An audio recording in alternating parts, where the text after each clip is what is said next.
राम राम। हमारे YouTube channel पर आप सभी का स्वागत है।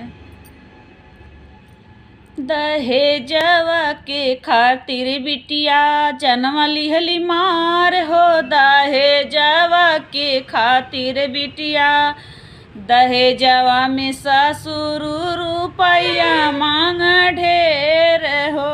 दहेजवा में ससुर रुपया मांग ढेर हो। पापा हमार हमें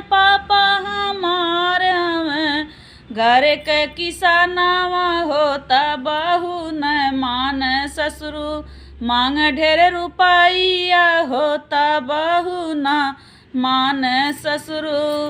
दहेजवा के खरतीन बिटिया जनम लिहली मार हो। दहेजवा के खातिर बिटिया दहेजवा में जेठाऊ मांगल हीरो होंडा हो।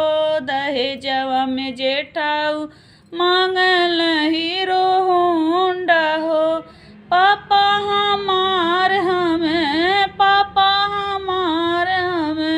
घर के किसानवा होता बहू न मान जेठाऊ मांग हीरो होंडा होता बहू न मान जेठाऊ।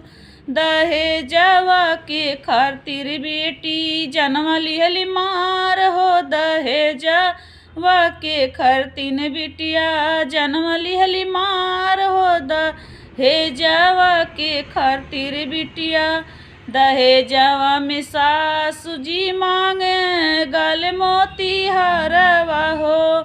दहेजवा में सासू जी मांग गले मोती हरवा हो।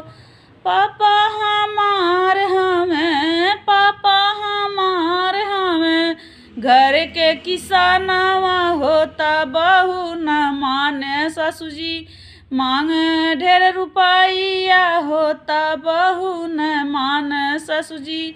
दहेजवा के खातिर बेटी जनम लिहली मार हो। दहेजवा के खातिर बिटिया जनम लिहली मार हो। दहेजवा के खातिर बेटी जनम लिहली मार हो। दहेजवा के खातिर बेटी